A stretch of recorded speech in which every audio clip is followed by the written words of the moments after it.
Como siempre, lo tenemos ahí una vez al mes al doctor Gerardo Tripolone, profesor de esta casa de altos estudios. ¿Cómo está, Gerardo? Hola, Melissa, ¿qué tal? Un gusto estar nuevamente. Bueno, lo mismo digo porque además vos nos venís a esclarecer generalmente muchas cositas que suceden, sobre todo en relación a la defensa. Es el ratito que tenemos con vos. Justamente lo que elegimos hacer es tratar de entender qué hace la Argentina en su relación con el mundo, más allá de las noticias, los titulares que nos llegan de otras partes. Y hoy vamos a hablar de un tema que me parece que atraviesa este programa absolutamente, que tiene que ver con cómo han ido cambiando las guerras, ¿no? Las mutaciones en la guerra. Somos contemporáneos a guerras, somos contemporáneos a ceses al fuego medio débiles también. ¿Cómo ha ido cambiando la guerra a lo largo del tiempo? Porque hoy se habla de guerra híbrida. Claro, bueno, esa es la categoría central que se está discutiendo en la actualidad, lo cual no significa que sea estrictamente novedosa, pero sí es verdad que está bastante en boga. Sí, vos has enlazado en la pregunta el problema de la defensa nacional y el problema de el concepto de guerra, o sea, ¿qué nos referimos cuando hablamos de guerra? Porque se supone, y con justa razón, que la defensa nacional es la preparación para la guerra. Claro. Por supuesto que no lo llamamos de esa manera porque también asumimos desde 1945, o sea, de la posguerra, con la Carta de Naciones Unidas, que la guerra no es más un medio de solución de controversias lícito. O sea, queríamos creer. Claro, sí, exactamente.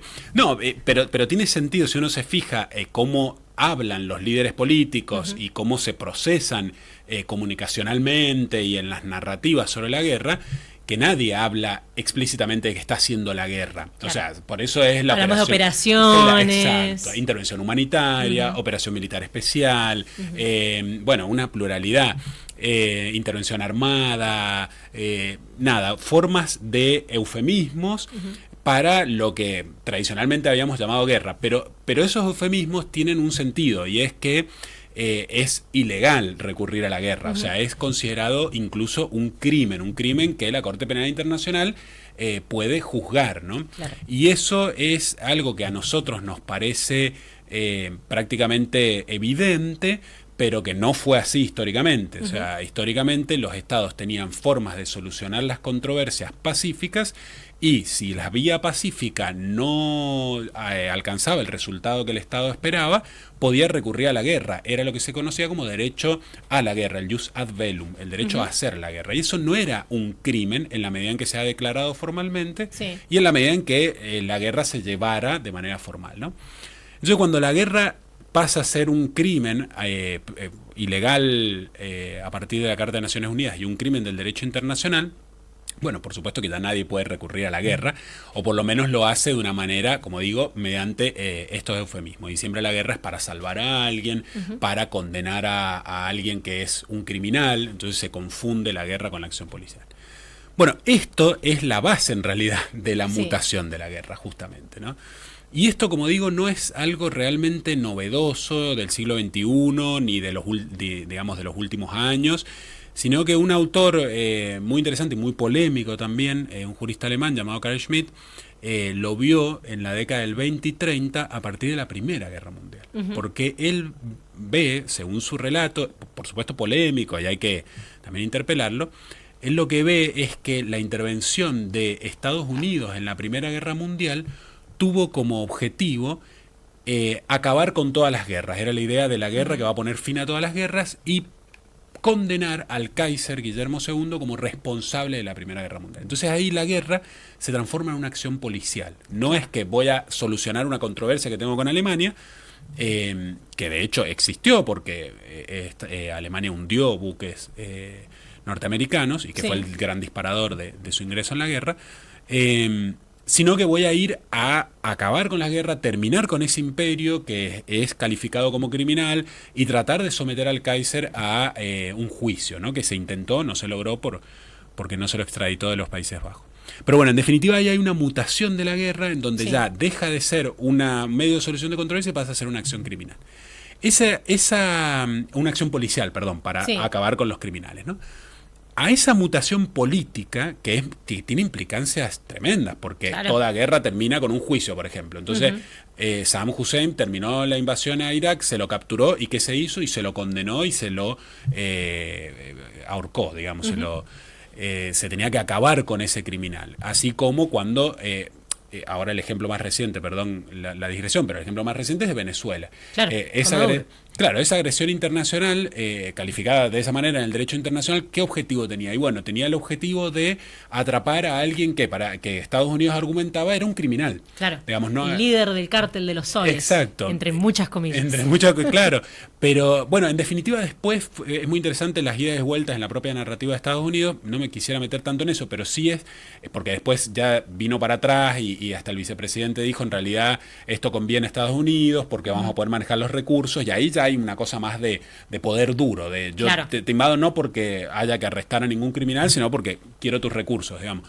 Pero antes de eso, todo el proceso por el cual se fue consolidando para por lo menos un sector la justificación de la guerra pasaba porque ahí hay un criminal, ¿no? Entonces tenemos esa vía, si se quiere, política discursiva sobre cómo ha cambiado la guerra, y tenemos también, por supuesto, una razón fundamental de los cambios de la guerra, que es la tecnológica. O sea, hay claramente una diferencia cualitativa entre llevar adelante una guerra solamente por medios terrestres o marítimos a llevarlas ya con medios aéreos, ¿no? El famoso, tenés un soldado estadounidense que aprieta un botón, mata gente y se va a dormir a su casa, y no las botas en el terreno. Y de hecho ha sido uno de los grandes impedimentos, me imagino yo, en relación a la guerra con Irán, ¿no? Mucho de lo que se decía es, bueno, están hablando de un país de 90 millones de habitantes con una extensión como la de Irán, y en realidad no se quieren arriesgar a meterse en el territorio, ¿no? Bueno, ese es un problema relacionado, pero muy importante, que es la predisposición de Occidente, de los países occidentales, en particular de Estados Unidos, pero podemos hablarlo en términos generales, de ir a la guerra y morir en la guerra, ¿no? Porque eso es claro que cuando hablamos de guerra hablamos de la posibilidad de matar o morir.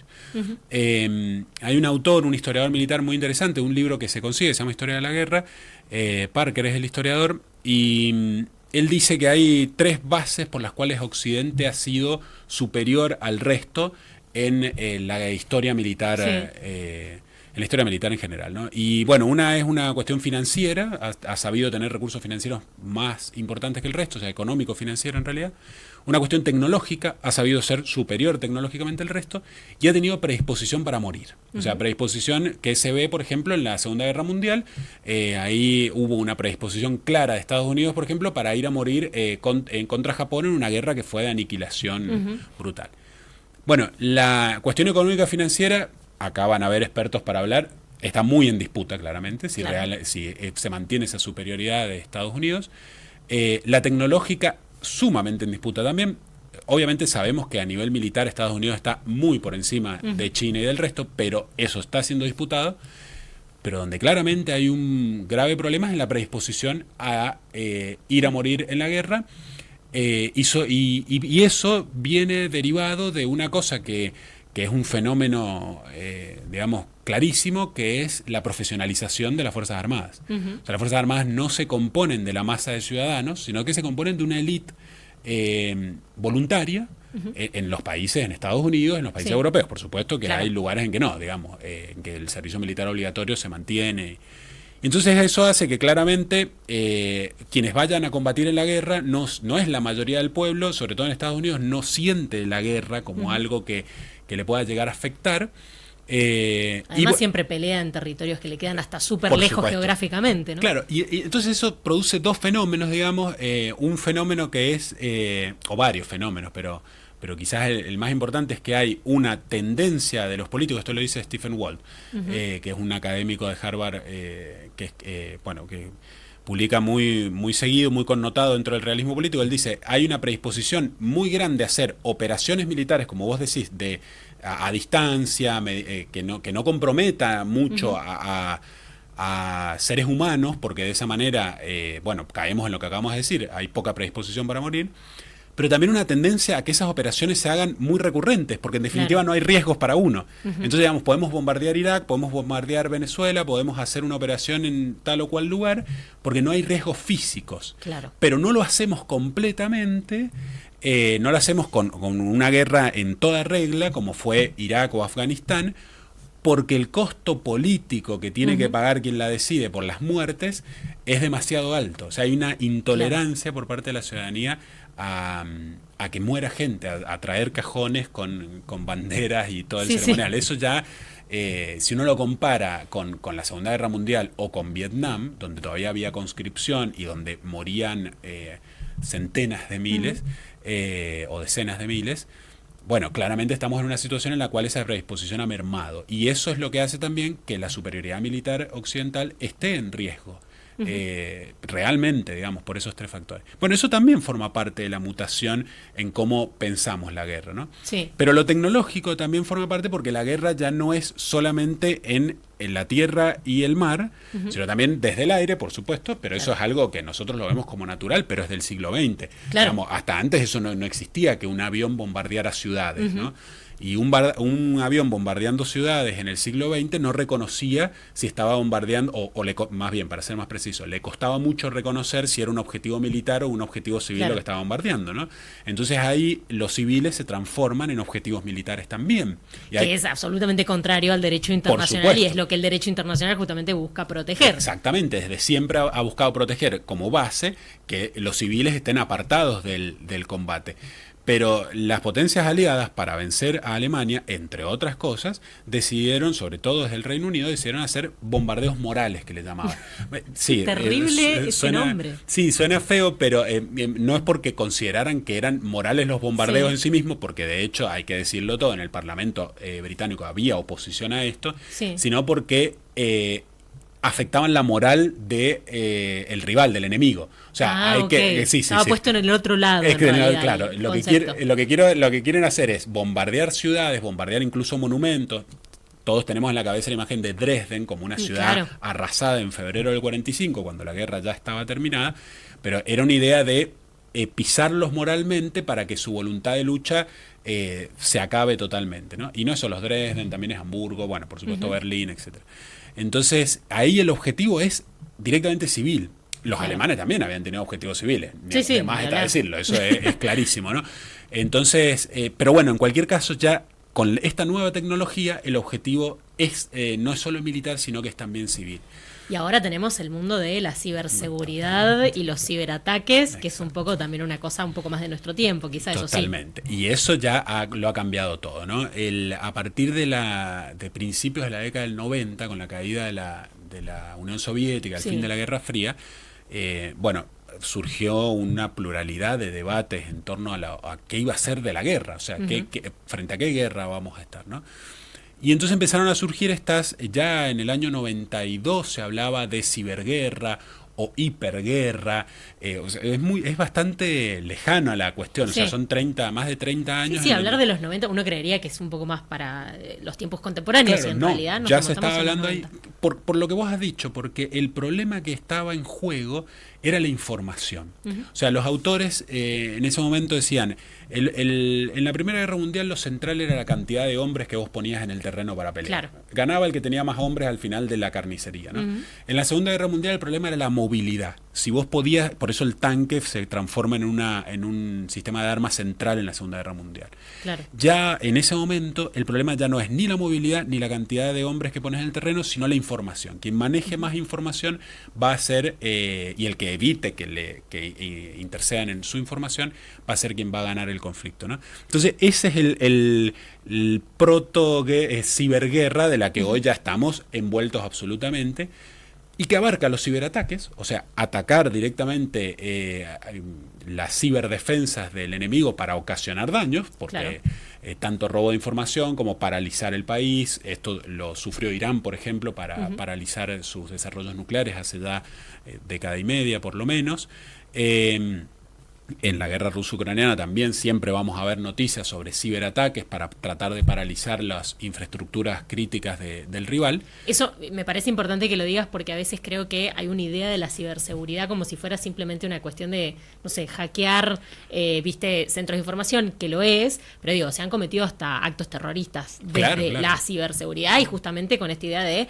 desde la ciberseguridad vos también podés paralizar toda una infraestructura de otro país. Sí, totalmente. Y cuanto más digitalizado está todas nuestras relaciones sociales y económicas, es mayor el riesgo. O sea, uno más se digitaliza, más amplía la posibilidad de que sea atacado en el ciberespacio, ¿no?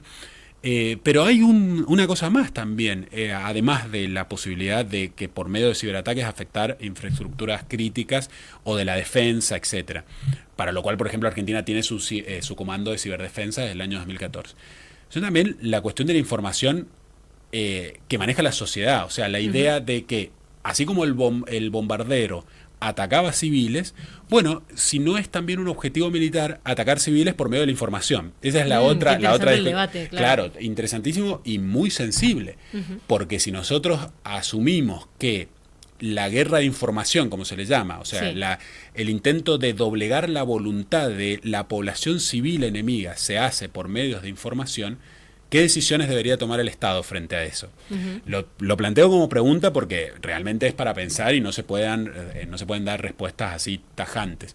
Pero insisto con que el tema es bastante delicado y vuelvo a decirlo por las dudas, el bombardero atacaba a los civiles para de esa manera minar la voluntad y que sean los propios civiles los que le pidan al gobierno que se rindan. Claro. Bueno, ahora ya no es necesario tanto eso, o por lo menos no es que no sea necesario, es complementario a eso también una guerra de información, o sea, doblegar la voluntad de los civiles a través de campañas de desinformación, por ejemplo. Claro, eso te iba a decir, porque aparte cuando hablamos de campañas de información no tiene por qué ser información fidedigna, o sea, también se juega sucio y se plantea desde esos lugares. Pero quería aprovechar que también estás aquí con nosotros para pensar, bueno, la guerra ha cambiado, la guerra está cambiando, ¿cómo se para la Argentina frente a eso? Más allá de que no tengamos un conflicto abierto por ahora, porque hay algunas declaraciones y cambios en la política exterior argentina en los últimos tiempos, pero ¿cómo nos preparamos frente a una eventual situación? Sí, mirá, te digo, o sea, es verdad que no hay un conflicto abierto, pero también hay que tener en cuenta siempre que nosotros tenemos parte de nuestro territorio ocupado y eso es una disputa permanente, con lo cual ahí hay un conflicto latente siempre, no latente, en realidad hay un conflicto permanente, lo que pasa es que no lo queremos resolver por medios militares, por una cuestión absolutamente entendible y encomiable de la legalidad internacional y también porque no lo podemos resolver por medios militares. No nos da tampoco. No lo quería, no lo diga tan brusco. Claro, exacto. Pero bueno, sí, totalmente. Ahí yo diría que hay en el panorama, como para entender el panorama de los debates muy rápidamente, hay dos grandes posiciones expresadas en dos reglamentaciones de la Ley de Defensa Nacional del siglo XXI. Una posición reglamentada, digamos, o explicitada a partir de la reglamentación del 2006, dictada por el presidente Néstor Kirchner. Ahí en esa reglamentación, la preparación para todo lo que sea, lo que hemos hablado recién, de guerra de información, o que forma parte de esto que al final no pudimos desarrollar mucho, de guerra híbrida, será para el próximo programa. Será para el próximo. Pero forma parte de esto. Bueno, todo eso no está dentro de la agenda de la defensa nacional, porque eso no tiene que involucrarse las Fuerzas Armadas allí. Que es un debate también. Que es un gran debate, básicamente porque no se deberían involucrar en ningún asunto que sea de orden interno ni político. Y por supuesto ahí el solapamiento es muy evidente, ¿no? O sea, si nosotros decimos, ahí hay una guerra de desinformación, podemos utilizar esa categoría contra un adversario político interno, es decir, él trabaja para, y pónganle el nombre que quieran, Rusia, Estados Unidos, lo que sea, y nos habilitaría a que las propias Fuerzas Armadas ejerzan, por ejemplo, tareas de contrainteligencia, etcétera. Eso es una cosa muy sensible, bueno, esa sería la razón. El problema de esto es evidente, es que si es cierto que la guerra híbrida en la que vivimos actualmente, como coinciden actores de todo el espectro político, es una realidad, bueno, entonces las Fuerzas Armadas deberían estar por fuera de una de las partes centrales de esa llamada guerra híbrida. Bueno, ahí está la segunda, la otra cara, ¿no? Que es, por supuesto, la decisión del actual gobierno, con su reglamentación, con las modificaciones a a la Ley de Inteligencia Nacional y una reglamentación de hace muy poco del Ministerio de Defensa sobre la contrainteligencia militar, que va en camino directamente para asumir que como los conflictos son híbridos, como la guerra de información forma parte de estos conflictos, como el ciberespacio es un dominio central de los conflictos actuales, entonces las Fuerzas Armadas tienen que tener allí, y digo Fuerzas Armadas, pero en realidad, para ser más precisos, el sistema de defensa nacional en general tiene que tener allí una incidencia, un papel, y por tanto, bueno, involucrarlas en ese sentido. Siempre que sea de agresiones externas. O sea, que no sea inteligencia ni nada, política interna. Lo que pasa, y con esto ya abro, pero cierro también por el horario, pero lo interno y lo externo en el ciberespacio es muy difícil de determinar. Los límites son muy difusos. Cierro con eso que abre otra cosa. Esa gomita, pero bueno, también dejamos ahí puertitas abiertas para la próxima columna. No quería despedirte sin que nos cuentes un poquito sobre el dossier y también sobre, bueno, hay una invitación allí para un seminario. Bueno, no, te agradezco. Lo que pasa es que estos temas los estamos pensando también desde la Universidad Nacional de San Juan y bueno, publicó en realidad el Departamento de Ciencias Políticas este tercer número de la revista Estudios sobre el Poder, una gran revista del Departamento de Ciencias Políticas de la Facultad de Ciencias Sociales, y junto con Germán Soprano coordinamos este dossier Mutaciones de la Guerra, Problemas y Perspectivas y Debates Clásicos y Contemporáneos, que aborda justamente estos problemas, ¿no? Aborda la hibridez en la guerra, también desde una perspectiva histórica, bueno, desde Argentina también, desde aspectos tecnológicos. Me parece que es interesante, hay bastante material para quienes quieran seguir leyendo sobre el tema. Y a su vez tenemos un seminario la semana que viene, 4, 5 y 12 de junio, que voy a dictar yo, un seminario abierto al público, gratuito, de extensión, para estudiantes, para docentes, investigadores y público en general, que trata sobre las transformaciones de la guerra.